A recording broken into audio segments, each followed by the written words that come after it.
Welcome to our YouTube channel. मैं आप लोग को आज के क्लास में स्टैटिस्टिक के दो इम्पोर्टेंट टूल बतलाने जा रहा हूं, जिसकी सहायता से अधिकतर स्टैटिस्टिक के डाटा को प्रेजेंट किया जाता है और अच्छी तरह से लोगों को समझ में आए, इसीलिए इन दो टूल का अधिकतर उपयोग किया जाता है। इसीलिए मैं आप लोग को यह टूल एक्सेल के माध्यम से बतलाऊंगा, क्योंकि आप आसानी से और तुरंत एक्सेल में कैलकुलेट कर सकते हैं। तो इसके लिए हमें एक पाई चार्ट का क्वेश्चन दिया गया है। आइए सबसे पहले क्वेश्चन को समझते हैं और फिर ये समझते हैं कि किस तरह से पाई चार्ट के हर एक एंगल को कैलकुलेट किया जाता है। The monthly income of family is rupees 28,800. The monthly expenditure of the family on various item is given below. एक फैमिली का मंथली इनकम दे दिया गया है 28,800 रुपया और उसके कई एक्सपेंडिचर हैं जो नीचे कॉलम में दर्शाए गए हैं। देखिए यहाँ पर रेंट में 8,000 रुपया खर्च कर रहा है, फूड में 10,800, क्लोथिंग में 5,600, एजुकेशन में 3,600 और सेविंग्स 800 रुपया बच रहा है उसके। Represent the above data by a pie chart. इस पूरे डाटा को एक पाई चार्ट के माध्यम से दर्शाना है। तो इसके लिए सबसे पहले हमें हर एक एक्सपेंडिचर का एंगल डिसाइड करना होगा। तो एंगल डिसाइड करने के लिए सबसे पहले मंथली इनकम को लिख लेते हैं, जो कि 28,800 रुपया है। उसके बाद सेंट्रल एंगल कैलकुलेट करने का फॉर्मूला होता है expenditure per month divided by total income into 360 degree. करने के बाद जो आता है वो मेरा सेंट्रल एंगल उस पार्टिकुलर एक्सपेंडिचर का होता है। आइए यहाँ कैलकुलेशन देखते हैं।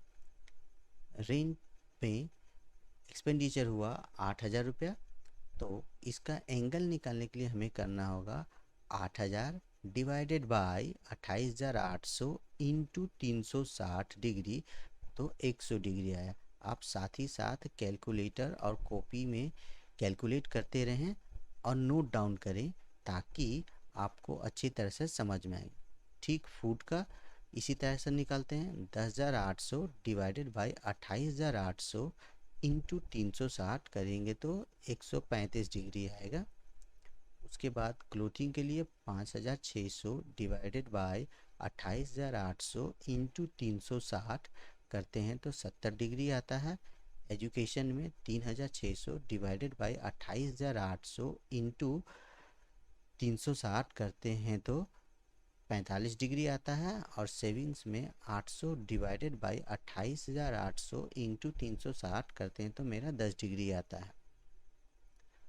आप देखेंगे इन टोटल कोणों का योग 360 डिग्री है, क्योंकि एक वृत्त के संपूर्ण कोण का योग 360 डिग्री होता है और पाई चार्ट एक वृत्त के माध्यम से ही दर्शाया जाता है। इसीलिए हम हर एक को 360 डिग्री कोण में ही डिवाइड करेंगे और डिवाइड करके एक पाई चार्ट बनाया जाता है।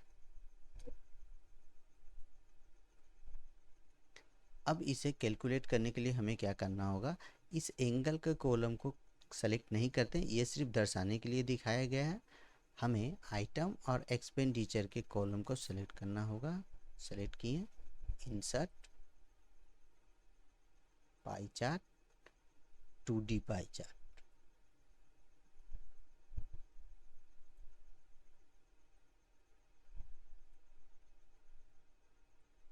देखिए 2D पाई चार्ट बन के आ गया ऑटोमेटिक। अब यहाँ हर एक एक्सपेंडिचर को एक कलर के माध्यम से दर्शाया गया है। जैसे डीप ब्लू रेंट को दर्शाता है, सेफ्रॉन कलर फूड को दर्शाता है, ग्रे कलर क्लोथिंग को दर्शाता है, येलो कलर एजुकेशन को और स्काई ब्लू सेविंग्स को। अब देखिए स्काई ब्लू सबसे कम, अर्थात सेविंग सबसे कम है मेरा 10 डिग्री, तो इस कोण का मान 10 डिग्री ही है। और इसमें देखिए फूड 135 डिग्री, तो ये जो बड़ा कोण है ये फूड है, ये 135 डिग्री है। अब एक 3D पाई चार्ट देखते हैं। फिर आइटम और एक्सपेंडिचर कॉलम को सिलेक्ट किए, insert pie chart, 3D pie chart.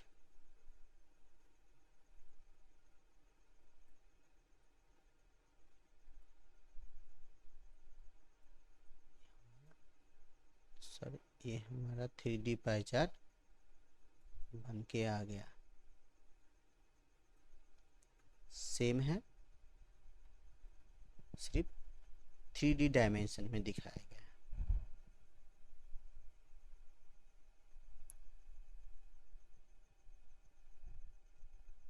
आप लोग के लिए कमेंट में क्वेश्चन है, 3D और 2D का फुल फॉर्म क्या होता है, आप कमेंट बॉक्स में बताएं।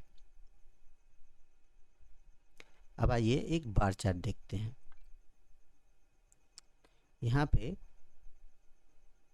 सब्जेक्ट और मार्क्स दिए गए हैं और उसके आधार पर हमें एक बार चार्ट बनाना है। इंग्लिश में 75, हिंदी में 58, मैथ में 91, साइंस में 84, सोशल साइंस में 78।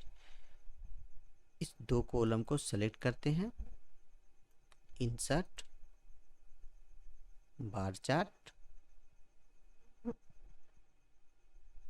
ये 2D बार चार्ट आया। अब यहाँ देखिए,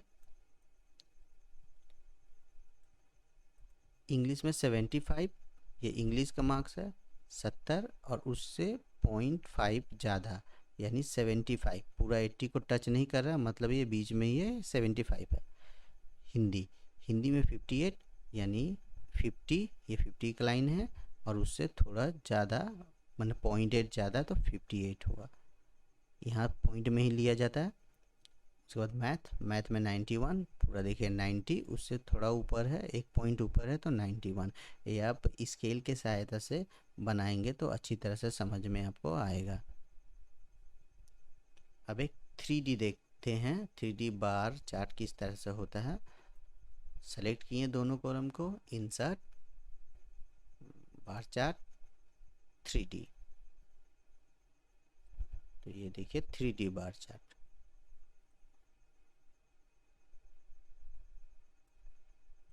अब एक लाइन चार्ट देखते हैं, तो लाइन चार्ट के लिए इसको सेलेक्ट किए, इंसर्ट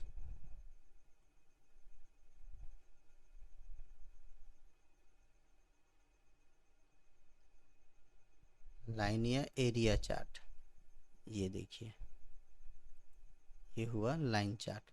आप इस तरह के चार्ट क्रिकेट के समय स्कोर दिखाने के लिए देखे होंगे कि इसे प्रेजेंट किया जाता है, या बॉलर का एवरेज दिखाने के लिए या रन रेट दिखाने के लिए इस टाइप के चार्ट को ज़्यादा प्रेजेंट किया जाता है। लाइन चार्ट क्रिकेट में बहुत ज़्यादा यूज़ होता है, आप देखते होंगे। तो ये दो चार्ट बेसिकली बहुत अच्छी तरह से यूज़ किया जाता है और डाटा को प्रेजेंट किया जाता है इन दो चार्टों के माध्यम से ही, लाइन चार्ट, बार चार्ट और पाई चार्ट। बेसिकली ये 3 चार्ट है, लेकिन मैं 2 चार्ट को ही आज कवर कर रहा था, साथ में एक लाइन चार्ट एक्स्ट्रा आज कवर कर दिया। आने वाले समय में मैं और कुछ स्टैटिस्टिकल टूल के बारे में आपको बतलाऊंगा, जिससे आप सम को एक मॉडर्नाइजेशन तरीके से एक्सेल में, क्योंकि आपको अधिकतर काम कंप्यूटर में ही करना होगा